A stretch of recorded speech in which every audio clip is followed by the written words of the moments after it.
Hey, Nancy. Hello? Hey, it's Frank. I'm in the kitchen of the diner playing short order cook. Has that grandchild of Jake's engineer showed up yet? Just came in with this lady who's even older than he is. And get this, he's a retired miner, so every time I finish an order and ring the pickup bell, he thinks it's the mine shaft elevator bell. And for some reason it makes him start telling his lady friend about his grandfather.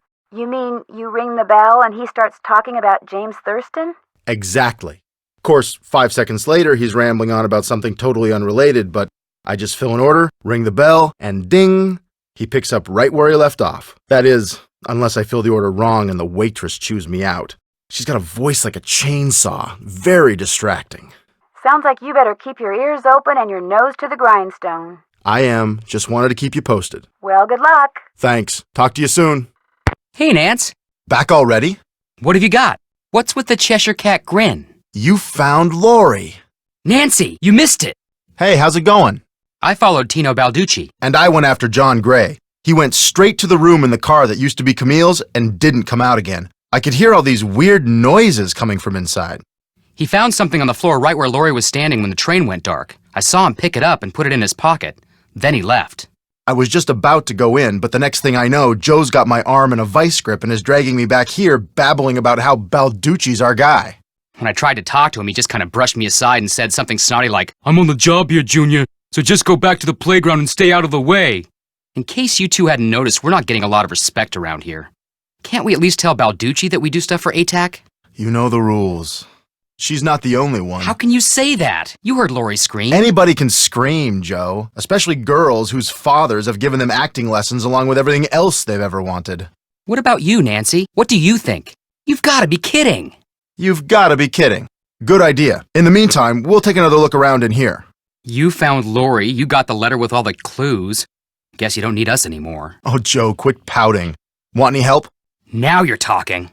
American Teens Against Crime. We do a lot of undercover work for them. Wonder Cop's probably never even been undercover. Joe, let it go. What'd Charlena have to say? The argument of the century. Joe, he's exaggerating. Aw, come on. You heard him. They were ready to tear each other to shreds. Charlena and Lori. All we heard was the tail end of it, and unfortunately, we really couldn't make out what they were saying. No. But whatever it was, both of them were absolutely out of their minds, livid. And it would probably be a good idea to find out why. Very true. Not necessarily. Jake might not have told him the exact location. Maybe he just had him drop him off somewhere nearby. Well, still, we'd be way ahead of the game if we knew where that drop-off point was.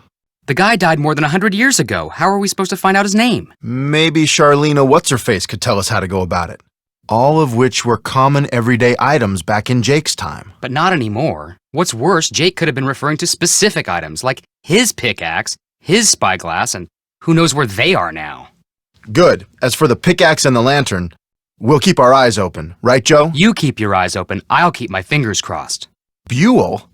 Joe, show her! Show her what? That old picture we found! Okay.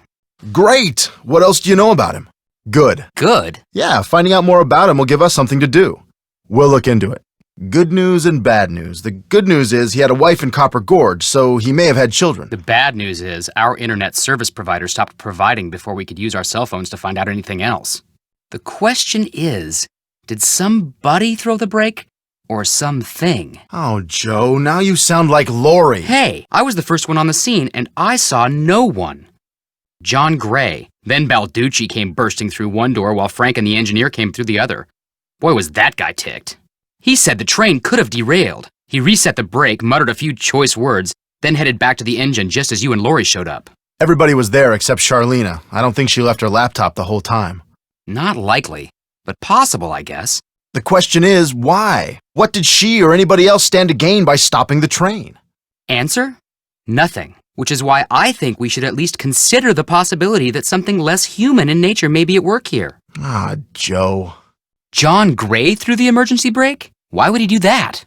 I still say there's less to all this than meets the eye, if you get my drift. I get your drift, Joe. I have lived with your drift for years. I am saddled with your drift. All right.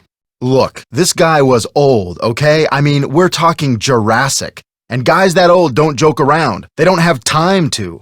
What you just heard is what I heard, word for word. Right. When Joe gave it to me, I about flipped. I know I should turn it over to Lori, and I will, but it's just so darn cool. I still don't see what the big deal is. I mean, it's not like it's from Mark Twain or anything. What? I almost forgot. You gotta check this out. It's just an old letter, Frank. You bet it's an old letter. I'll bet he does. He just doesn't want you to show him up again. Yeah, he wants you to do all the legwork so at the last minute, bam, he can swoop in and grab all the credit. I wouldn't tell him a thing, Nance. Unless it's to get lost. Frank, are you sure that's what he said? I'm positive. It's certainly possible. From the way she talked, it didn't sound like she knew any of them. Maybe that's what she wanted us to think. Or maybe that's what one of them wanted her to think. Absolutely. Not that I know of. You better. You know where to find us. If you need anything, just let us know. Sounds good. There you are. We've been looking for you. Yeah, you won't believe the lucky break we caught. Lucky break? Hey, that was the result of good old-fashioned detective work. It was the result of your insisting we stop for a cheeseburger. Well, it turns out that a grandchild of Jake's engineer still lives around here. What's more, he hangs out at the local diner, comes in every day. Apparently, he's pretty ancient.